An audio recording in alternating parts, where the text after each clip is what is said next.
As Americans, our education system just brushes the surface of the various problems that other countries are dealing with, only giving us a single perspective of what is going on globally. That is why our team made it a goal to learn about the misconceptions that we as Americans have about the issues happening around the world. Before visiting each country, each teammate was asked what they believed the biggest difficulty each country is facing. We then set out on a mission to ask locals from these countries what they perceived as being the largest obstacle their country is currently facing.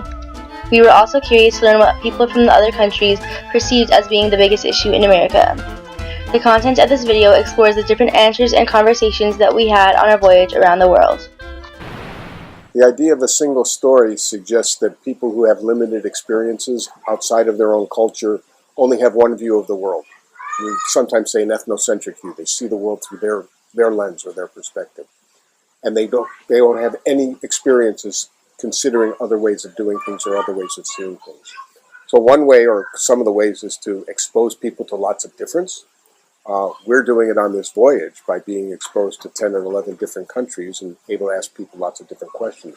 But people that don't have the luxury of traveling like we do, you've got to find other ways of doing that. That could be through reading, writing, play acting, somehow stepping into the shoes of another perspective and seeing through their eyes is one good way of developing another story or another understanding.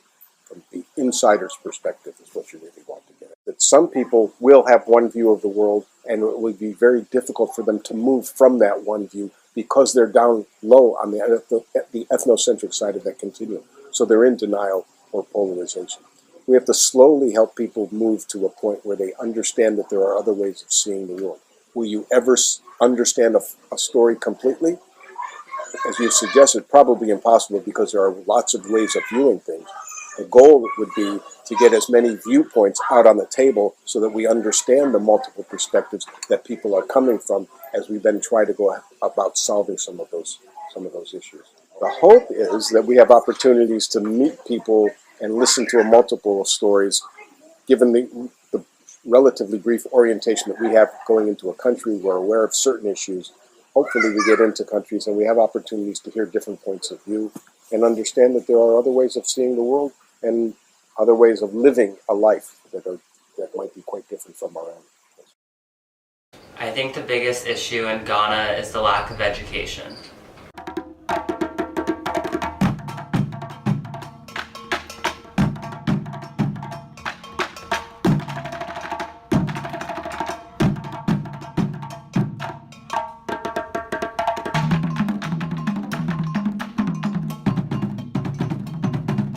I think it's our leaders, politics, like the politicians. They are selfish and then greedy. Because like they are not economically we are not stable. And so I think the main problem in Ghana is our politicians and our leaders. Me, I think is the transport system. We need to have more of the mass transports, like the trains, the buses, shuttles, at least to ease traffic on our roads. In America, well, I'm not living in America, so United States, I haven't been there, reading on the internet and things, so I don't know much about it. maybe race. The only problem I have is the visa for just a visit. Have you tried to get a visa before? Yeah, I have Yeah. a couple of times, but at the end they said no as to why I don't know. I think the biggest problem in South Africa is racism.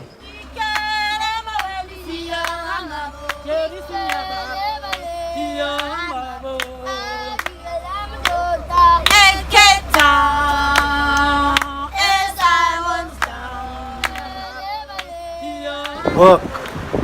Like they must create more jobs for the people outside Africa. There's no jobs for them.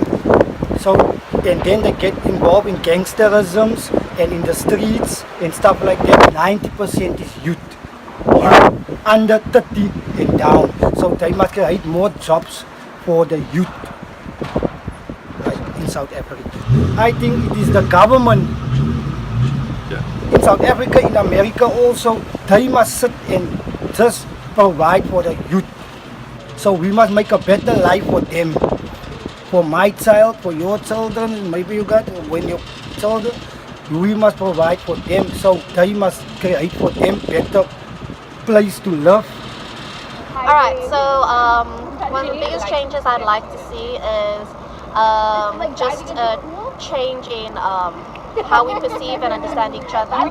Through our kids, we'll begin to understand that we are similar and how we are different doesn't mean that we are bad. Understanding. I think they really need to try and put themselves in someone else's shoes. Because it's not just enough to feel sorry and see it from the outside. When you're living as the other person lives, and especially when it comes to racial discrimination, then you can't unsee that, you can't unfeel that. So maybe just put yourself in that person's shoes and walk a day in their life. The biggest issue in India is the pollution.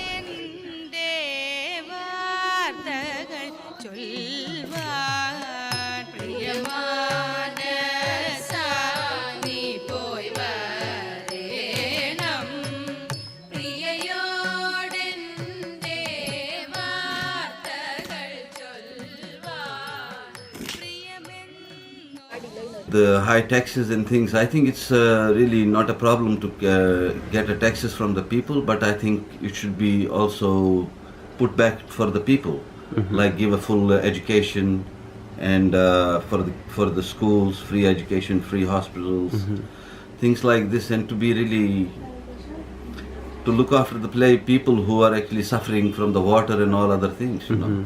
So these kind of things are very, very important to be changed in this country. We don't know at the moment for the ammunitions. We are buying lots of ammunition from France, from Israel, billions of dollars. There's a lot of political tension, and we are buying so much weaponry. We are too much weapons. They have many objectives for development, which are short term as well as long term. But one major drawback experienced is the youngsters, they want quick money. If they go for studies, they will have to wait at least 5 or 6 years to complete education and get an earning. On the other hand, if they go for some employment in city and work for 5 hours, 6 hours, they will get something like 500,000 rupees. So that gives a big attraction for the local youth. As a result, instead of looking for long-term objective, they look for short-term objective, getting quick money. So they neglect employment.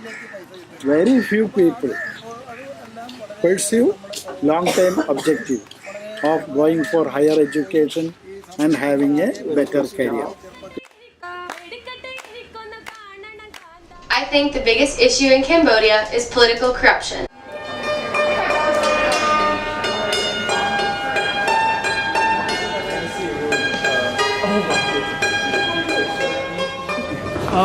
I guess the post primary school education, like a lot of what you find in Cambodia is a lot of Cambodian youth they finish primary school and they drop out from high school. Partly because of socioeconomic pressures at home, so you end up with a youth populace that has no skills and they cannot get employment. So if we could kind of look at ways to support Cambodians to get good secondary school education or university education, that would be fantastic. I think for the economy, but I think the issue is the lack of education past primary school. United States, I think increasingly from the outside perspective, looking from the outside, I think there's a narrative that is always them against us. I think there's a lot of problems in the States that seems to get blamed on immigrants or people who look different from you, who are of a different skin color or different faith belief. I think there's increasingly that kind of narrative being promoted, I think, in the States. I think that's a little bit dangerous too. I think that's not what the United States was founded on. United States was essentially a country of immigrants. I think the biggest issue in Vietnam is politics.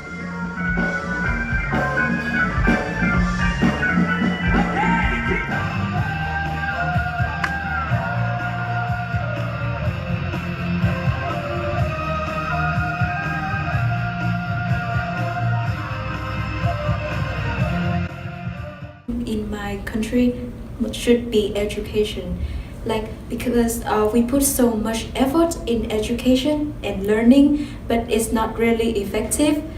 I think the government should change the education system to put more stress on teaching practical skill and critical thinking and those skills that can actually help a student do a job when they graduate. They think that they cannot develop if they continue with the education system in Vietnam, which is really sad because they are all excellent and they are really talented, and then they want to move out the city and study abroad and then stay in that country to work for that country, but not going back because they don't think that they can have anything good back in Vietnam. So yeah, I think that's the social problem. I think that the biggest issue is the safety of and gun owning. I think it's quite dangerous, and we should. I think the USA government should do something about gun controlling because it's so easy to control a gun, and you can never know what a person can do with it.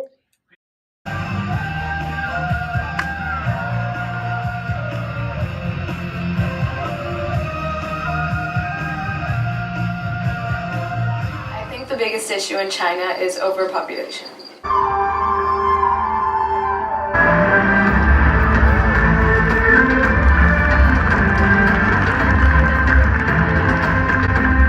The change I want to see here in China is in education. Because right now the education here in China does not really encourage young people to analyze or to think independently, and everything the students learn is to get ready for the exams. But when it comes to solving a real problem or when it comes to teamwork, to work on a project, Chinese people are behind. First is to encourage the students to think, to find answers by themselves. And second is to educate the students how to communicate better with strangers, with other people. So I think maybe if you have too much democracy, if you want to achieve something, it's going to take way longer, more efforts than you want to do things.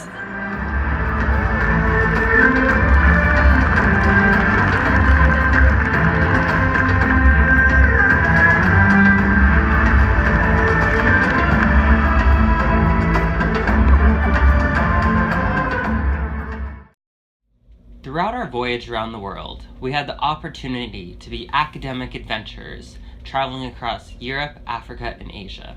We have learned that one's perception can generally be ethnocentric and lack in cross-cultural awareness. Our perceptions of a country beforehand was normally just a single story and not an accurate representation of the country. More often than not, our perception of the country was completely unrelated as to what the local citizen viewed as the greatest issue of their country. Our initial response to our question about each country is derived from what we have learned in school, the influence from the media, and the way in which we are reared. This theory also holds true when we asked the local citizens about what they thought of the United States, as they also knew a limited amount about our country. We have gained perspective consciousness and learned that our perceptions are not always the full picture. We need to change our perspective to hold more of a cultural relativism attitude. With this mindset, we can continue to learn and gain a greater understanding of cultures that differ from our own. Furthermore, we hope to be able to use this experience to enlighten others about how cultural perceptions vary between multiple cultures. We hope to bring about a greater universal understanding of how different countries and cultures coexist on this earth that we all share.